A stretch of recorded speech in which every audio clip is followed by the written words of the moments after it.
Presentar. Con tu pantalla. Compartir.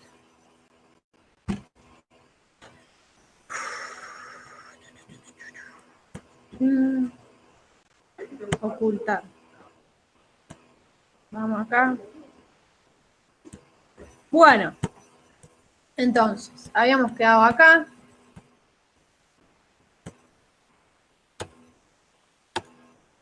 Habíamos quedado acá. Hemos hablado entonces de los efectos del aparato hormona sobre el hueso. Entonces dijimos que había 3 órganos sobre los cuales se puede actuar para regular el calcio. Dijimos hueso, riñón e intestino.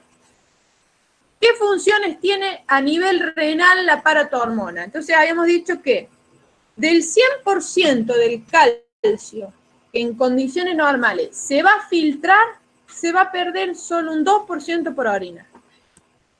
Y en la primera forma les había mostrado las imágenes como en túbulo contorneado proximal, donde ocurre la reabsorción gruesa, se va a reabsorber el 65% de ese calcio vía paracelular pasiva impulsada por un gradiente electroquímico. Y después tenemos otros puntos de la nefrona que es a donde actúa la paratormona. El 20% que se reabsorbe en el asa de Henle, con el mismo mecanismo que en túbulo contorneado proximal, el 10% en el túbulo contorneado distal y segmento conector, y el 1 o 2 en conducto colector. ¿Estamos? Ahora, ¿qué funciones cumple? Va a aumentar la reabsorción del calcio, pero inhibe la reabsorción del fosfato, ¿sí? A nivel del túbulo proximal, inhibe la reabsorción del fosfato. Entonces, por eso, en una de las filminas les había puesto que, les dije, funcionan de manera opuesta. Es decir, que los altos niveles de fosfato, vamos a volver a ver si encontramos, tenemos acá. Ahí va. Altos niveles de fosfato activaban la liberación de paratormonas, ¿sí? Porque funcionan en forma opuesta fosfato y calcio. ¿Está claro? Vuelvo acá. Vuelvo acá. Profe, cuando decimos que va a aumentar la reabsorción de calcio, teóricamente el calcio se pierde en un 1-2% en orina. ¿Cuánto va a significar? Casi nada ese aumento de la reabsorción. Casi nada. ¿Pero qué va a llegar a Casi ser nada. 0? Vos no te olvides que el fuerte es acá, a este nivel. Pero bueno, es un mecanismo. Al aumentar, ¿estamos? Es muy poco lo que podés hacer con este mecanismo, pero es un mecanismo importante. ¿Estamos? Es un mecanismo más. El grueso del calcio y fósforo está en el hueso. El 99% del calcio está en el hueso. ¿Estamos? Entonces, la función más fuerte está acá, en el hueso. Pero sobre este mecanismo también se actúa. ¿Sí? ¿Estamos? ¿Estamos? Sí, sí, sí. Y sobre esto que vos me preguntas, por eso les puse acá esto, hay que recordar que hay un 41% del calcio total de esos 10 miligramos por decilitro que hablábamos, que dijimos que el 50 estaba ionizado, que era el que era biológicamente importante, pero tenemos un 40 más o menos que está unido a proteínas plasmáticas y que ni siquiera se filtra, ¿está? O sea que no está pasando por estos porcentajes. ¿Está claro? ¿Está claro? Sí, sí. Bien. Y acá va la última conexión, y esta es una acción indirecta que tiene la paratormona, porque de los 3 órganos yo puedo decir que la paratormona actúa directamente sobre estos 2. Y tiene una tercera función de manera indirecta. De manera indirecta. Ay, Dios, esperen que no me agarre. no quiere arrancar el mouse. Entonces, 3 órganos dijimos, el hueso de manera directa, el intestino y el riñón. A nivel renal lo que hace es estimular la actividad de esta enzima. Y esta enzima vamos a ver que es una enzima que cataliza la formación de vitamina D, activa totalmente, porque voy a ver que necesitamos, dijimos que era piel, hígado y riñón. A nivel renal, la enzima que la convierte en 1,25-dihidrocolecalciferol es activada por la paratormona, que es la alfa-1 hidroxilasa. O sea que esta función viene mediada por la activación de una enzima. Y a nivel intestinal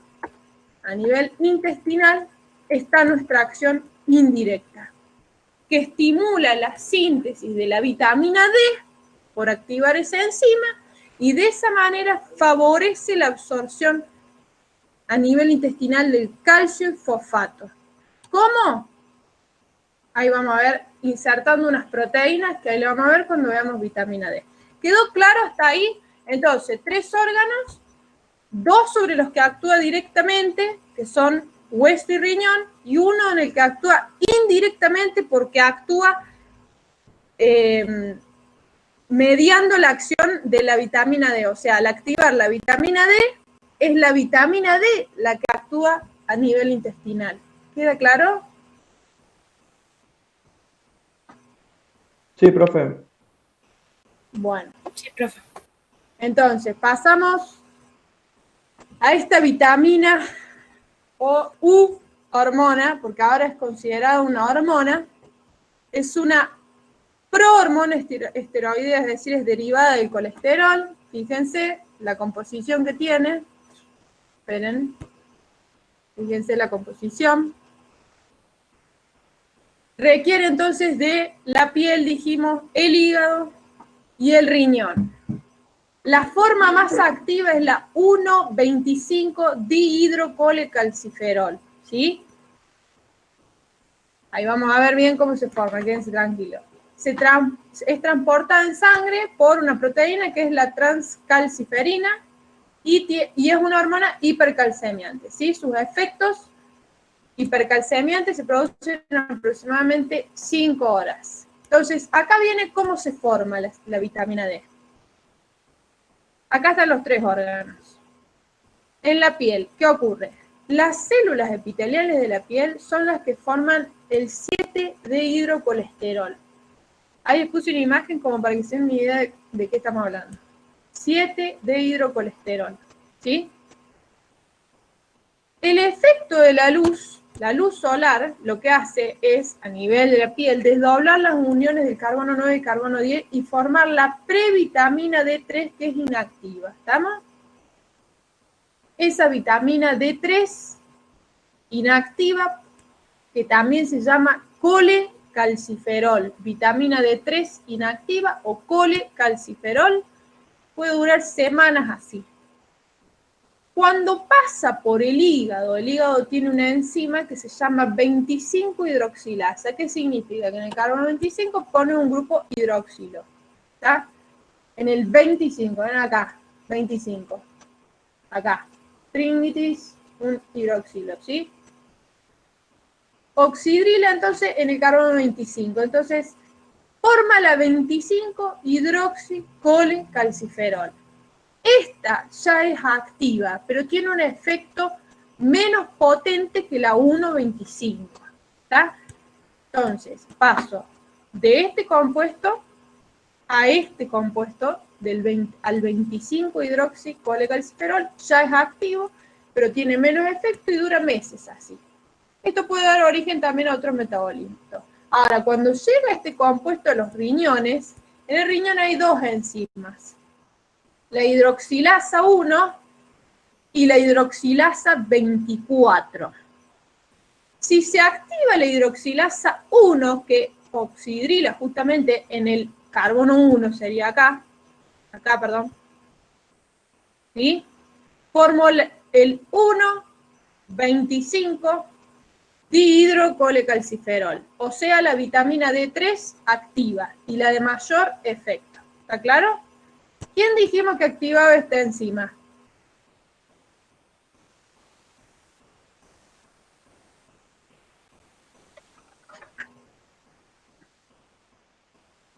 Paratormona. Ah. Bien, la paratormona. Entonces, la paratormona entonces favorece la formación del 1,25 dihidrocolicalciferol o vitamina D3 activa, que es este compuesto, ¿sí? 1,25. Si se activa esta otra enzima también renal, se forma el 24,25 dihidrocolicalciferol, que es una forma inactiva. ¿Está claro? ¿De ahí me siguen? Sí, profe. Sí, profe. Bien. Vieron que no era tan complicado. Ahora vamos a sumarle, perdón, para el otro lado, cómo llegamos a que se forme esto, o cuáles son los estímulos para que se formen esto. Así como hablamos de la paratormona, cuáles eran los estímulos para que se libere la paratormona, el alto fosfato, el bajo calcio, el magnesio. ¿Qué pasa acá? Situaciones donde aumente el calcio o aumente el fosfato, ¿qué van a hacer? Van a inhibir esta enzima. Van a inhibir la enzima que forma la vitamina D3 activa, o sea, hormona hipercalcemiante. Y van a estimular que se active esta enzima para que se forme el compuesto vitamina D3 inactivo, ¿sí? Situaciones opuestas, ya sea bajo calcio, bajo fosfato y ciertas hormonas que algunas estas la vemos la clase que viene, estas dos las vamos a ver un poquito más adelante cuando veamos lactancia. Ciertas hormonas, miren la relación ya, porque dijimos que el calcio, ¿qué? ¿Qué relación hay entre el calcio y la leche? Se puede ir por leche. Se va por la leche. Recuerden que, aparte, la leche en su proceso de digestión, ¿alguien recuerda el proceso de digestión de la leche? De un animal lactante. Cuando succionaba la leche llegaba al abomazo, porque los preestómagos no están desarrollados, llegaba directamente al abomazo. ¿Qué es lo que ocurría? A ver, ¿cómo comenzaba el proceso de digestión en el abomazo de un animal que es no rumiante todavía porque es lactante? Y de las personas también, y de todo el resto de los no rumiantes, especies no rumiantes. ¿Cómo comienza el proceso de digestión de esa leche? Ya dijimos que comienza en abomazo, pero ¿cómo se inicia?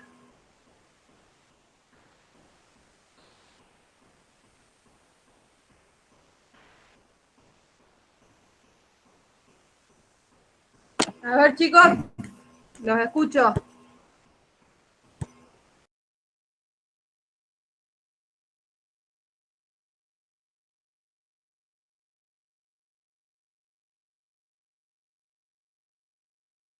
Era que la caseína de la leche iba a ser atacada por la renina y para formar el paracasinato de calcio, ¿puede ser?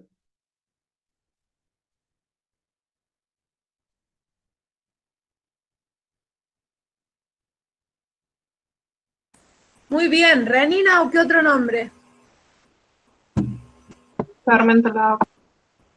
Muy bien. ¿Y cómo me doy cuenta yo de que se formó macroscópicamente? Porque se ve un coágulo grande, como un cuajo. Así. Claro, cuando los bebés tienen alguna regurgitación, por ejemplo, la leche ya sale coagulada, porque el primer paso para la digestión es que primero se forme el paracaseinato de calcio y se coagule la leche. ¿Estamos?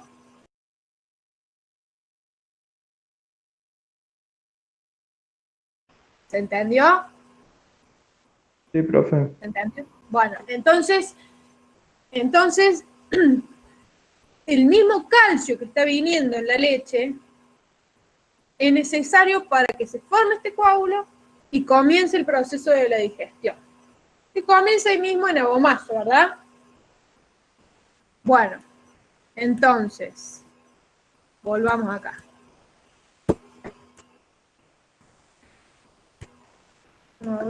Sistema audio quedó así. Bueno, entonces. Ay, qué cantidad de cartelitos. Sacamos.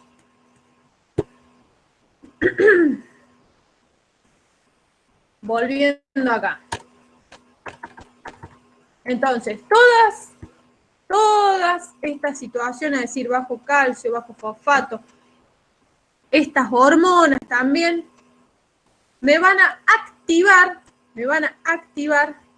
que se forme vitamina D3 activa, ¿está?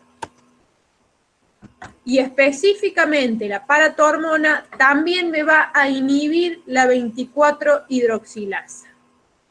¿Está claro? ¿Quedó claro? Sí, profe. Sí, Sí, profe. profe. Altos niveles de calcio me inhiben la enzima clave para la formación de vitamina D3 activa, me estimulan la activación de la enzima para que se forme vitamina D3 inactiva y me inhiben paratormona. ¿Entiende? Esto ya lo vimos antes.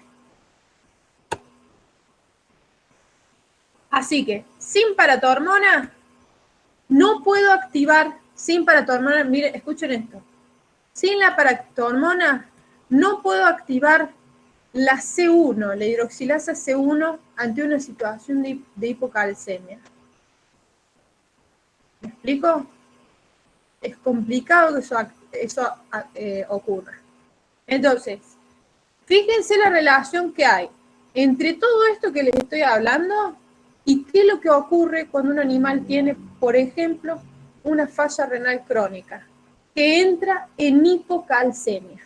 ¿Por qué entra en hipocalcemia? Entra en hipocalcemia porque el riñón es clave para la formación de la vitamina D3 activa. ¿Se entiende? ¿Se entiende? Sí, profe. Ay, esperen que... Entonces, como no tengo vitamina D3, ¿qué ocurre? Lo que se denomina un hiperparatiroidismo secundario a falla renal crónica. O sea, que como el riñón falla, no tengo este producto. La paratormona empieza a aumentar su producción, ¿sí? O sea, se aumenta la glándula porque justamente se necesita regular los niveles de calcio. ¿Se entiende? Hiperparatiroidismo secundario, falla renal crónica. Bueno, entonces, efectos de la vitamina D. Ya vimos los efectos de la paratormona, efectos de la vitamina D. Denme un segundito.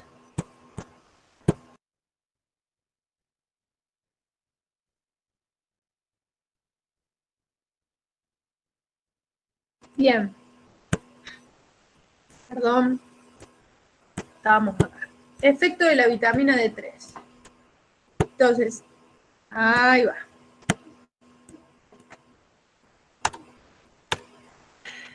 Sobre el hueso y sobre el riñón. A nivel renal tienen un leve efecto, aumentando la reabsorción de calcio. Y a nivel de óseo, estimulan, pero por sensibilizar al efecto de la paratormona, ¿sí? Estimulan la resorción ósea, pero de manera indirecta. O sea, el efecto fuerte de la vitamina D es a nivel del intestino, que era la acción que era indirecta de la paratormona. ¿Me siguen hasta ahí? O sea, paratormona, pienso en hueso, pienso en riñón, y un efecto indirecto que está mediado por la activación de la enzima clave para la síntesis de vitamina D sobre el intestino. Vitamina D, un efecto directo sobre la absorción intestinal. O sea, aumentan la absorción intestinal de calcio. ¿Por qué? Porque producen mayor formación de estas proteínas, que son las encargadas, proteínas fijadoras de calcio a nivel de la célula del epitelio intestinal para absorber el calcio que está yendo por la luz intestinal y que no se pierda por la materia fecal. ¿Estamos? Entonces, esta es la acción directa que tiene de la vitamina D. Tiene un leve efecto aumentando la reabsorción de calcio, y en realidad el efecto que tiene sobre el hueso es más por sensibilizar ese tejido a la acción de la paratormona. ¿Está claro? ¿Estamos hasta ahí? Sí, profe. Tengo que recordar intestino, vitamina D. Bien. Después tengo otras proteínas relacionadas con la paratormona que son similares u homólogas, que tienen algún cambio en su constitución, que son sintetizadas por otros tejidos y que tienen efectos similares e intervienen en otras funciones como la erupción del diente. Esto es un extra, por eso lo voy a pasar porque quiero que primero veamos esto. Entonces, hablamos de paratormona y vitamina D, dos hormonas hipercalcemiantes. Por lo tanto, se van a liberar frente a una situación de hipocalcemia. Y queda la tercera hormona, que era la calcitonina, que ¿quién la producía? ¿Quién la producía? Las células paramoleculares. ¿De dónde? Bien. Entonces, calcitonina. Es una hormona también peptídica, 32 aminoácidos, sintetizada y secretada por las parafoliculares o células C, productoras de calcitonina de la tiroides. Tiene una vida media de 10 minutos y su principal estímulo es que aumente la calcemia, es decir, que aumente los niveles de calcio en plasma con un valor umbral de un 9,5 miligramos por decilitro. O sea que cuando está llegando a estos niveles de calcio, se estimula la síntesis y liberación de esta hormona por la glándula tiroides para que ese calcio, ¿qué pasa? ¿Para hacer qué con ese calcio?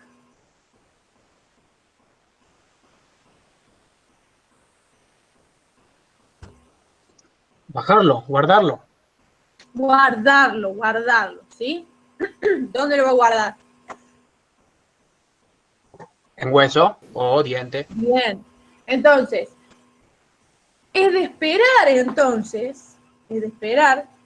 que con una ingesta los niveles de calcio suban o bajen. Una ingesta de algún alimento. Suban.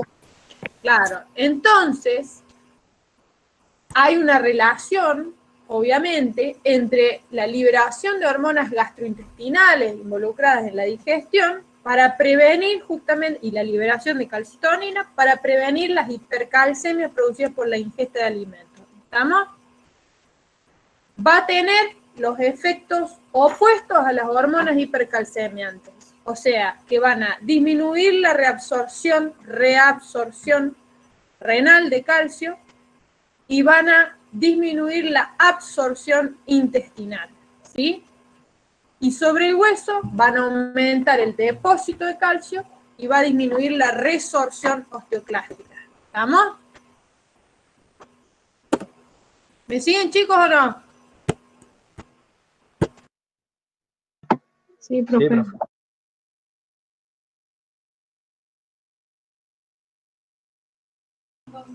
Denme un segundo.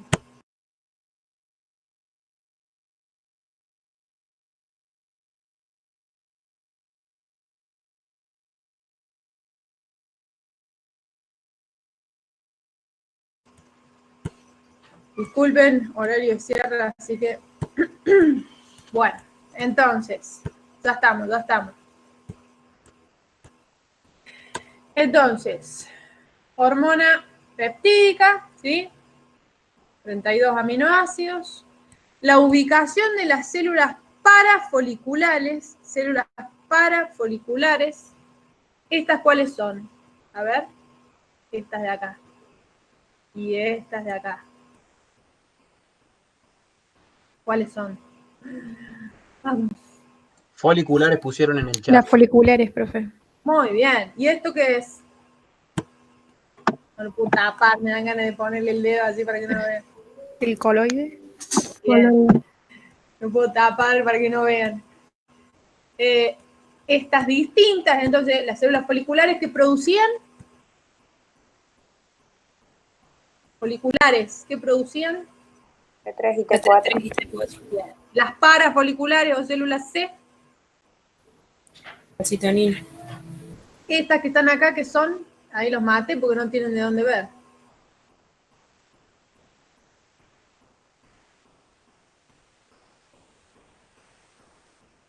¿Qué pasó? Epitelio plano, simple y plano. Membrana basal están poniendo en Muy el bien. chat. Bien. Continuamos entonces. Síntesis, como toda peptídica, procalcitonina y luego calcitonina. ¿Qué va pasando? Va pasando, ¿de dónde a dónde va pasando? A ver. ¿Cómo se va formando? ¿Por qué estructuras intracelulares? Primero en los ribosomas, después en el retículo endoplasmático rugoso y después en el aparato de Golgi. Muy bien. Finalmente se almacena en gránulos y cuando disminuyen los niveles, a ver si quedaron cuáles son los estímulos para que se liberen. Cuando disminuyen los niveles de calcio o qué otro factor dijimos que podía estimular la síntesis.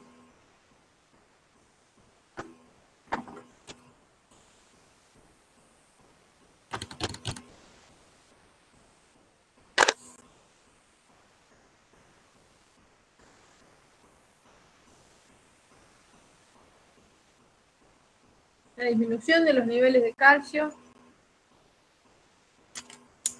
Perdón, el aumento de los niveles de calcio o qué más. El aumento de fosfato y la disminución de magnesio. No. El aumento del calcio, eso es para tu hormona. El aumento del calcio, esta hormona, recuerden que va a producir el depósito del calcio. Entonces, el aumento del calcio, ¿y qué más? ¿En qué situación va a aumentar de golpe el calcio? Ya lo dijimos.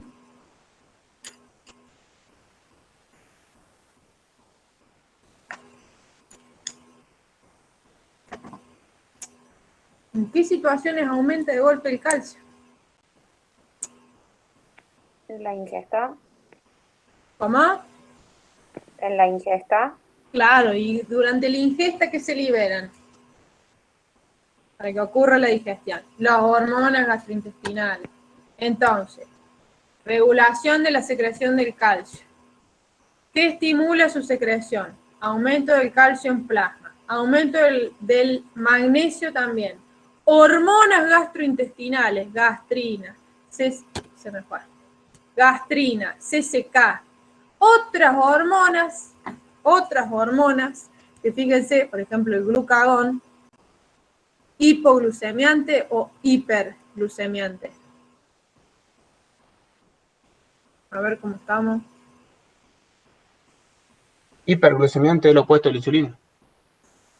Bien, estamos entonces un montón de estímulos agonistas beta-adrenérgicos, hay un montón de estímulos hormonales. El más importante son los altos niveles de calcio, que están indicando que se tiene que liberar esta hormona para que ese calcio que está en exceso se deposite en los huesos. ¿Estamos?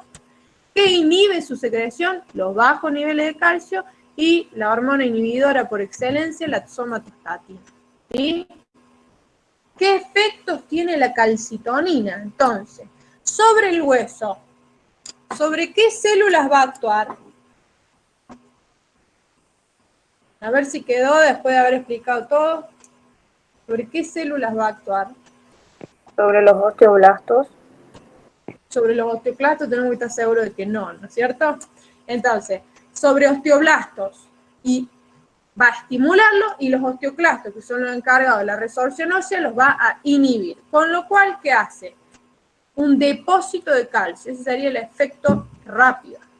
El efecto más lento, relacionado con la inhibición de la resorción, es inhibir la formación de nuevos osteoclastos.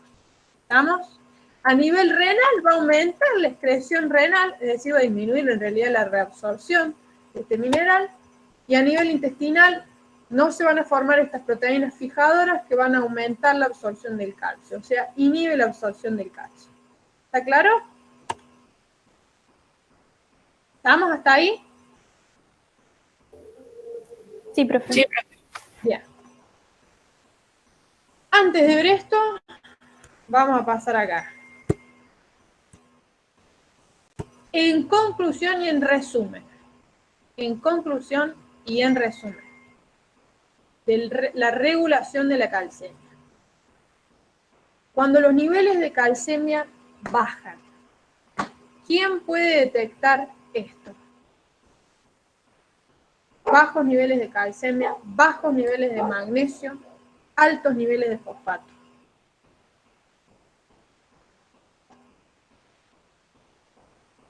Chicos, ¿quién sensa esto? La calcitonina. ¿La calcitonina era hipocalcemiante o hipercalcemiante? Ah, era hipo. Era la de la paratiroides. A ver. Si bajan los niveles de calcio en sangre,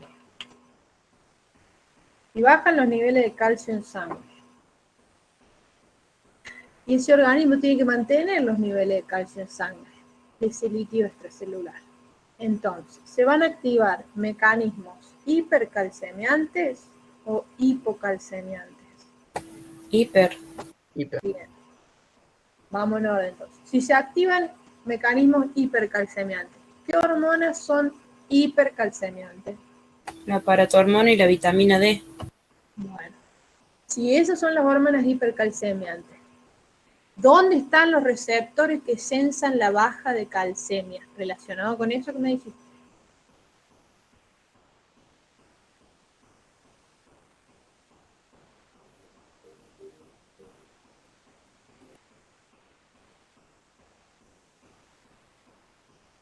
Paratiroides. En las células de la paratiroides. ¿Las células cuánto? ¿Las oxífilas? No, las células principales. Principales de la paratiroides. ¿Estamos? ¿Qué va a hacer esta paratiroide? ¿Qué va a liberar? ¿Qué va a sintetizar y liberar? Paratormona. ¿Qué tipo de hormona es esa? Químicamente. Peptídica. Polipeptídica.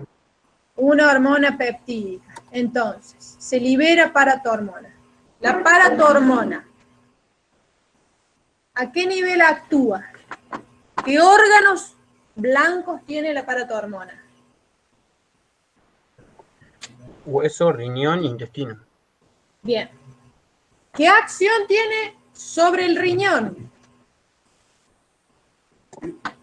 Aumentar la absorción del calcio y estimular la vitamina D. Bien, me lo vas diciendo. Vamos acá.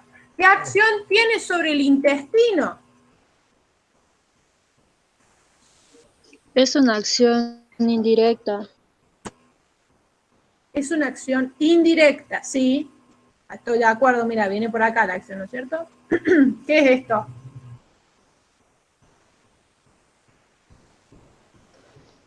La dihidroxivitamina D, algo así. Dihidrocolecalciferol o vitamina D3 activa. ¿Qué hace esta enzima, esta hormona? Favorece indirectamente la absorción intestinal de calcio y fosfato. ¿Cómo lo favorece? Porque estimula la síntesis renal de la vitamina D3. No, eso ya me lo dijiste. La pregunta es, esta vitamina D3, ¿cómo actúa a nivel del intestino favoreciendo o mejorando? Aumentaba la formación de las proteínas que pegaban el calcio al Ahí intestino. va. Aumenta la absorción de calcio por síntesis de estas proteínas transportadoras, que lo hace esta, la vitamina D3. ¿Estamos? Entonces, en forma indirecta. ¿Qué hace sobre el hueso la paratormona? Empezaba a estimular los osteoclastos. ¿Y qué hace sobre el resto? Los inhibía. Bien. Entonces, todos estos mecanismos que me llegan. aumentar la calcemia. Retroalimentación negativa. ¿Está claro? Sí, profe. Sí. Bien. Baja, entonces, una vez contrarrestada la baja de calcemia, se inhibe el mecanismo. Vamos a lo opuesto. Hipercalcemia. El animal recién come. Hay un auto afuera. Fíjate que no sea una emergencia. El animal recién come. Aumenta el calcio en plasma. Recién ingiere, incluso se liberan hormonas gastrointestinales. Aumenta el calcio en plasma. ¿Quién sensa ese aumento de calcio en plasma? La célula C de las tiroides. ¿Qué producen? Calcitonina. Calcitonina. ¿Qué hace la calcitonina? Sobre el hueso, ¿qué hace? Y va a ser que no va a inhibir los osteoclastos, ¿no? Va a inhibir los osteoclastos Estimula los osteoblastos. y por lo tanto, ¿qué estimula? ¿La resorción o el depósito? La resorción. El depósito. El depósito de calcio. Inhibe osteoclastos, estimula osteoblastos. ¿Qué función va a tener sobre el intestino?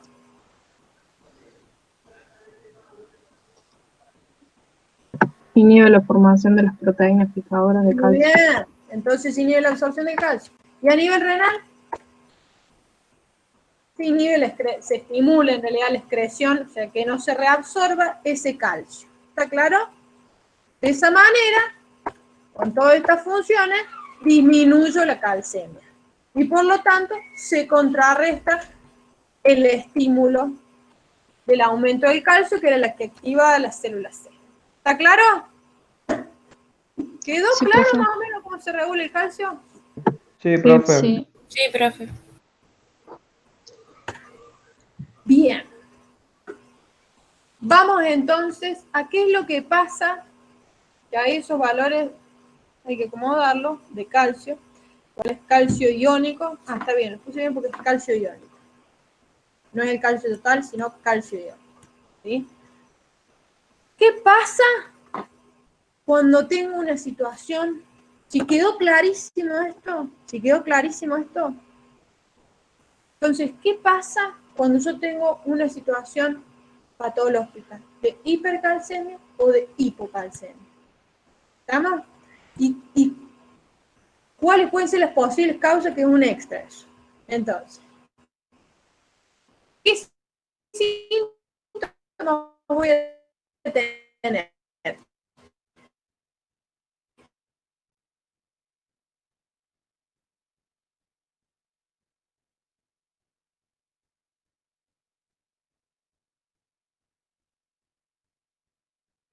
Profe, se cortó.